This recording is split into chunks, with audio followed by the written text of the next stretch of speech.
Bienvenue tout le monde, bienvenue Marianne, bienvenue Cybèle, bienvenue à tous nos joyeux auditeurs. Bonjour Marc. C'est formidable. Écoutez, je vais vous parler d'entrée de jeu de la loi Gabi-Renault, qui de toute évidence va être votée à l'unanimité à l'Assemblée nationale ce vendredi. Alors Éric Duhaime va pas va rien bloquer cette fois-là, contrairement à d'autres fois. Il va pas sortir l'argument des pamplemousses. Exactement. Gabi-Renault, c'est une loi nommée en l'honneur, si on veut, d'une victime de violence conjugale qui en est morte, qui s'appelait, bien entendu, Gabi Renault.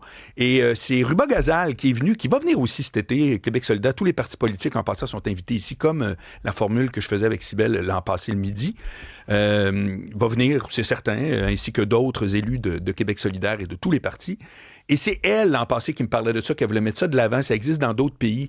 Donc, c'est une loi qui permet à une femme de pouvoir porter plainte. C'est pas porter plainte, en réalité. C'est une demande de renseignement, pour être très précis.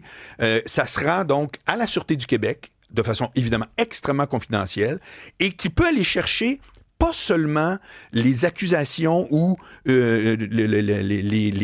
tu veux, les verdicts de culpabilité de quelqu'un qui serait violent. Donc, règle générale, ça peut être une femme aussi, hein, ça peut être complet d'une femme. Ça n'a pas de sexe, mais évidemment, tristement, la violence conjugale est très bon. C'est ça, on va se dire les vraies choses.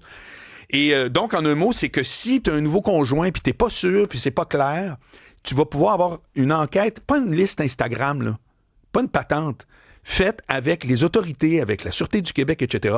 Exemple, s'il y a eu des plaintes au 911 du monsieur ou de la madame en question, bien ça fait partie des choses qui sont documentées, qui vont pouvoir être installées.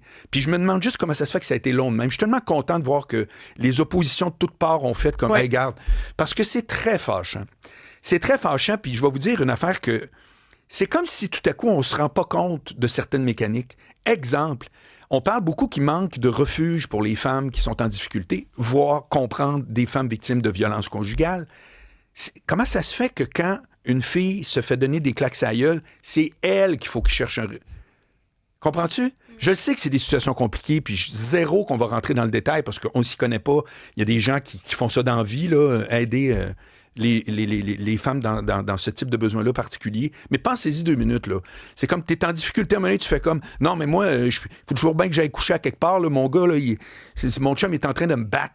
OK, je suis rendu là, c'est fini, c'est terminé. Oh mon Dieu, mais on manque de refuge. Hey, la Guinée, c'est lui qui est supposé partir. T'sais, c'est terrible. Ça fait que je trouve juste qu'enfin, on est en train de renverser la table. Puis que cette loi-là va faire en sorte que si tu dis, coudonc, il est un peu bizarre, là. Ça fait 6 mois qu'on est ensemble. Parce que c'est une escalade, hein. Ça commence pas avec une claque à gueule au Pacini, la première date, là. Ça marche pas de même, là. C'est qu'au début, tout le monde est mielleux, puis là, un jour, ça fait 3 mois, t'emménages, ou peu importe. La séquence varie. Mais au final, quand tout à coup, une fille trouve que le gars se comporte comme quelqu'un qui est en train de susciter, non pas, hey, j'ai assez hâte de voir mon chum, mais je suis nerveuse quand il est là, qui est le symptôme, là, que ça va pas. C'est pas normal. Ben, elle pourra faire, that's it, direct, une demande d'enquête, et je le répète, pas une patente de liste sur Internet, auprès de la Sûreté du Québec, qui après ça va donner ces informations-là à un organisme. Donc, c'est archi confidentiel. Donc, j'espère que ça va faire l'effet escompté. Récemment, Geneviève Landry, qui travaille pour Entraide pour hommes, entre autres, qui est donc un organisme qui s'occupe d'aider les hommes violents à essayer de les sortir de ce cercle-là de la violence, parce qu'il faut aussi s'adresser à eux. C'est ce que les groupes disent. Et elle est allée témoigner en commission parlementaire pour la loi Gabi-Renault. Oui. Et elle a dit qu'elle avait besoin de plus de financement, entre autres, pourquoi? Elle est pour la loi, déjà. Oui. Mais elle dit que présentement, elle a un projet, pas un projet pilote, mais un projet qui est unique à une seule ville. Je crois que c'est à Longueuil. Et elle explique qu'elle aussi a accès à ces dossiers-là lorsque les hommes commettent des actes ou pourraient en commettre et qui sont interpellés par la police. Et elle peut appeler. Donc, elle a accès au dossier. Elle appelle directement les hommes, pas elle, mais les intervenants.